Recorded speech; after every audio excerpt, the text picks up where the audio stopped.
Okay, so today, the mid-chapter patch came out for DBD, which reworked quite a few perks. It reworked Thanatophobia, Pop Goes the Weasel, perks like this, but I think what slid under a lot of people's radars is Mindbreaker. Mindbreaker now has it so that it's, no matter what progression the gen is on, you will be exhausted for 5 seconds. Meaning that paired with Tinkerer, you have a silent killer coming towards you, and you can't use your sprint burst to get away, so the killer guaranteed gets a free hit no matter what killer you're playing. This would be very strong, paired with any killer, because I'm a Nurse main, I'm going to try it with Nurse. I feel like this could be a genuine new meta build, and we're going to test it out today and see how it does in public games against the survivors that we are up against. So we're going to queue up with this build and we're just going to see how it goes. The general idea of the build is the actual meta at the moment is Ruin, Undying, and Tinkerer. That was already a thing. Most people brought Barbecue as a 4th perk, but I feel like if you throw Mindbreaker into that meta, then all of a sudden you get a lot of free hits off the gens and you're rotating tags and you're getting a lot of pressure for completely free with just 1 perk.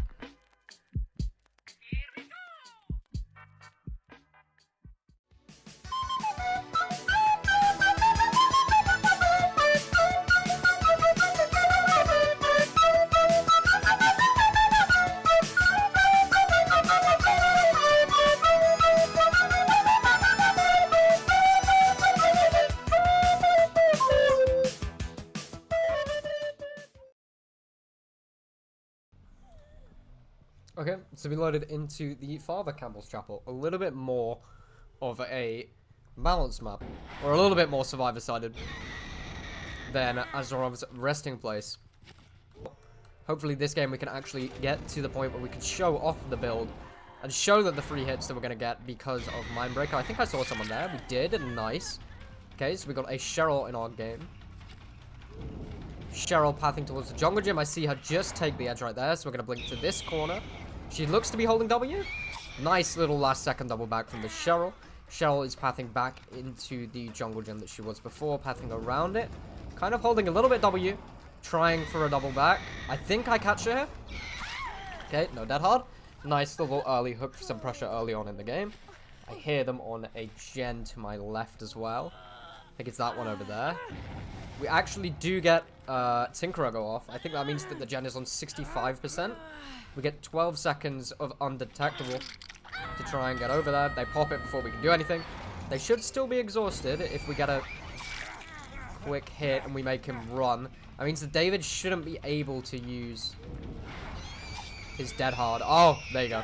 So we did actually wait the 5 seconds to get his sprint burst. If we were quicker to the gen, he wouldn't have been able to do that. But that is the downside of using Mindbreaker sometimes. If you do not get to the gen quick enough, they can 99 their sprint burst and use it mid-chase. So this is the trade-off. If you get to the gen quick enough, you will get free hits because they won't be able to use their sprint burst. If you don't get to the gen quick enough, they will be able to 99 it and use it mid-chase. So they've cleansed my Undying here. It's not too much of an issue. Still have our Ruin up, which is good for us. We still have our Tinkerer, which will do work. And we know that they unhooked somewhat over here. I have chase music. I don't see anyone. See the Claudette. No wonder I didn't see her with how blend she is. How is she going to path this? She double back. I actually don't make that. It was a really nice double back from the Claudette. Kind of hard to land on her when I could barely see her. Nice. She just got away with that. Not the best blinks from me, but they almost worked. Okay, heads are down. Don't even need to blink for that one. Nice little hook for us. I believe this is basement as well. Unless it's over in shacks. Quickly check. Nope, it's right here.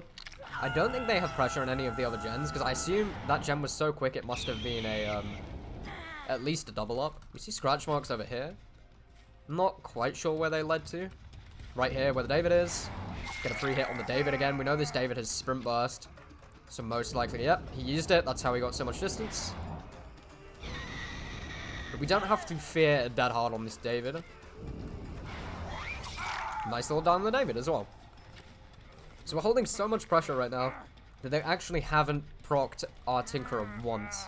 Which is really good for us. So they went for a quick basement save. We can go for the saver. Let the person that was just unhooked get out. Okay. I don't think I got spun. I think I just missed. Nice hit on the Cheryl. The Cheryl double vaults for whatever reason. Don't really know why, but I'm not going to question it. She doubles back. Cheryl's got some really interesting movement. I wouldn't have expected her to double back like that. But that's fine. We can pick up in the main building. We'll shift her over to this hook. We don't actually have the barbecue tracking, but we can just assume what gens they're on because where they were placed in the map. She just got off that because we see these sparks flying from Ruin. Just activating. It looks like she pathed into this jungle gym.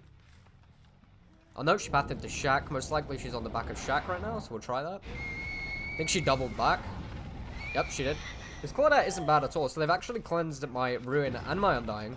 They got Undying as the first totem, so that's quite lucky from them. She's right here, I can hear her. This Claudette is not bad at all. This Claudette is not bad at all.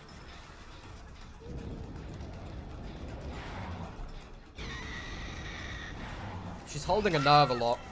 She's kind of waiting behind the things where I'd expect her to W key. She's doing a lot of double backing. Eventually I realized that though, and we can get a nice, relatively quick down on her. A few jukes, but we did get her down in the end. I see a crow leaving over here. That means someone's right here. It's the Cheryl. Get a quick tag on the Cheryl. Cheryl's then going to path into main building. We can see through the fatigue. Go for a flick to see if we get lucky. Lands right there in this locker. So let's see. Yes, the anti-tunnel perk, because I tunneled the Cheryl. That was fully healed, and I don't even remember when she was hooked. She also has Iron Will on top of that, because I could barely track her. I think she went this way and then double back, maybe? I don't know what the Cheryl did. She came into the TLs, I didn't see that. After the TLs, where did she go? Yeah, this is pretty difficult, because I'm... Oh, she crouched behind here. I was going to say, I'm tracking some really hard to see scratch marks. Still haven't had another Tinkerer proc yet in the game. Never mind. Oh, and there's our second Tinkerer proc. So we get one tag. We know this David has Sprint Burst. It won't proc for him because he's exhausted. He's been running. And we will go straight onto this David so that he doesn't get any use out of his exhaustion. Because it is 5 seconds.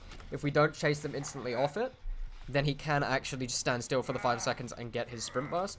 So we denied the David his Sprint Burst there with our Mindbreaker. So we got some of the Mindbreaker value there. See if they went back to this gen. They did. They vaulted. Nice little hit on the other David there. Is that a David? I think that's a David. It might be a Felix. It's a Felix. Okay, it's a Felix with the new Blight skin. He ran back into main building. We've got 2 dead on 4 gens. We're doing more than well enough. Felix went for a double back there. I'm not sure why. I never would have reached him with that second blink. Nice fake on the window. I actually bit on that. Okay, this Felix is not bad by any means. Kind of went around the back here. There's some interesting pathing from the Felix, but it's very good, really unobvious. I'll go for a brink about here. I'm gonna guess he doubles back. Yes, nice. Okay, really good prediction on the Felix there. And then the last person is the injured Claudette, who I assume wouldn't get onto a gen. She's probably realized we have Tinkerer by now, and Mindbreaker. So neither of them are hidden. She probably knows I don't have barbecue if she's realized that there have been 2 hexes cleansed. So that means I have minimum of 2 hex perks. So most likely this Claudette will stealth and get hatch. Because she was a pretty stealthy player. She was always hiding at the start of the chase. She wasn't coming out to get chased. She's wearing the full blend outfit. So it would not surprise me at all if this Claudette hid and looked for hatch. So we just have to hope that we find it before her. GG. So if these 2 games don't show you how strong this build is, I don't know what will. A 4K on 4 gens. Denying the David Sprint Burst. We'll have to look at their exhaustions after the game. See what we actually did deny. Actually, when we came onto that gen on main building with the Tinkerer, the David would have been able to Sprint Burst away. I'm not sure what the other 2 were running. But they would have been able to use their exhaustion perks to extend the chase. We pretty much denied all of that. So we have Sprint Burst, which we denied. So we have 3 Sprint Bursts. And we denied that every time when they got off over gen with Mindbreaker. I didn't even... the only Sprint Burst I noticed in the game was the David. These 2, I didn't even notice their Sprint Burst. That was a really good game. That was a really good game for us. I put the party streamers there since they literally suicided on hook last game with how much pressure we had. But yeah, it's a really good game. It's a really fucking strong build. If you are watching and you enjoyed the video, please do not forget to subscribe. It helps me more than you know. You can drop a like on a video. I'd really appreciate it as well. Hope you all have a really good day. Thank you for watching. I really do appreciate it.